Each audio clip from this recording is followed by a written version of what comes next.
All right, go ahead. No, yeah, I mean, but has that like affected like how you play him? Like, I mean, your relationship with Superman is very different than Jimmy Olsen was when he was just Jimmy Olsen, like falling Clark Kent. We don't have to get involved too much about how Jimmy or James and Superman's relationship, like the structure of it. So it could be the same. But definitely, like I consider myself a nerd in a lot of ways. Like I'm more of a science nerd, right? So like I consider myself nerdy.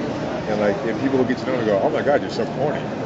Yeah, and I like it. So yeah, whatever. Yeah. So yeah, maybe I have more swag than the Jimmy that we all know. Yeah. But I'm way more nerdy than you think I am. And I think that comes out. You know what I mean? So like, there's a nice marriage with that. Well, Jimmy Olsen was a teenager in the comics. He's very unsure of himself, right. And your character is more, I don't want. Well, the way Supergirl looks at him and the way he looks at her, there will be any relationship. And why did you decide to portray the character this way? Multifaceted question to start. There is definitely an attraction between the two, but there's kind of a bro code with Superman. If Superman asked you to go check in on his cousin, just start hitting on Superman's cousin, because then you start getting hit by Superman, and that's not a good thing, right? Like, he will heat vision you and freeze and breath you to death. But she can protect you from Superman. Are you French? No, I'm Brazilian. Brazilian, okay. I know you're from somewhere not here, because you're like, no, she can get you. She'll protect you. Yeah. I love the suave attitude. It's great. No, she got my back. That's great. I love it. That's a good point, though. She's great. Obrigado. But so I'm thinking like, okay, so it wasn't so much that I tried to do him in a suave way. I guess I just kind of am suave. I'm just kind of being myself and being honest and true about things. And if the script says that I look at her a certain way, then I'm gonna look at her a certain way. So I think that we're trying to bring Jimmy to the 21st century in a way, utilize him in a way that he has not been used before. He's a great character that people connect with. He's a great character that people fall in love with and have a strong emotional connection with. And he's not a hero. He doesn't do anything particularly heroic, right? He's a sidekick. Well, usually a character like that, probably in the 80s, would be a blonde, white guy. Redheaded. How do you see this opportunity of playing this character and being like the romantic partner of the main character? Well, I'd be upset if they put me in a red wig. And I wouldn't look good like that at all. I mean, it's like, okay, so just basically like, so being the first black Jimmy Olsen is, it's an honor, right? So like, you think about it this way, like, so Jimmy Olsen was created in 1940. Back then we lived a very monochromatic existence. Like, you can't blame people for writing what they knew, drawing what they knew. And so like, let's say Jimmy was created 5 years ago, he might look like you, might look like me, might look like him. We don't know. So like, a lot of the social inequities of the past are being righted now because we have the opportunity to do so. And I don't think that, I just think that the show benefits from having a new version of him. And the DNA is the same. He still has truth and justice in his heart. He's still Superman's best friend. He's still a great guy, but he's just a little stronger. And I would say he's more, like you said, he's more suave. He's more romantic. He's got a lot of other things going for him that we never got to see from Jimmy. Not that Mark McClure couldn't do it, or Jack Robinson couldn't do it, or Sam Huntington couldn't do it. It's just that we're doing it now. So. Did you feel any pressure at all, or were you worried about playing such an iconic role? Yes. Yes. That was not easy to get over, especially in the pilot. I would go to work every day thinking I was going to get fired.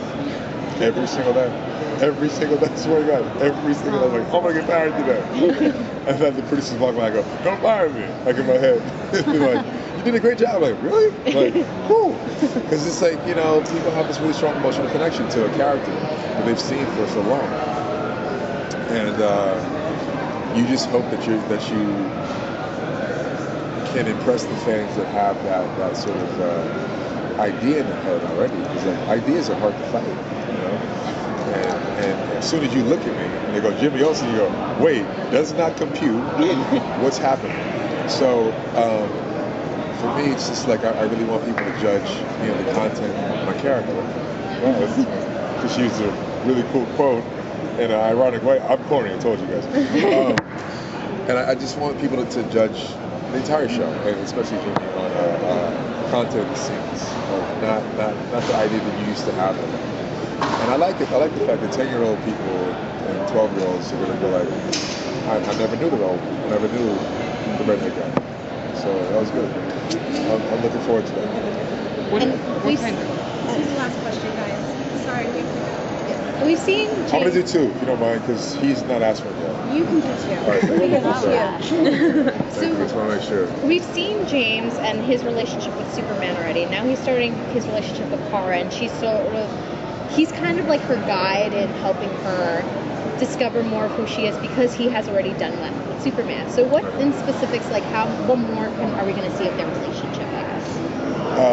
Not just as a romantic love interest, but more of their friendship, I guess.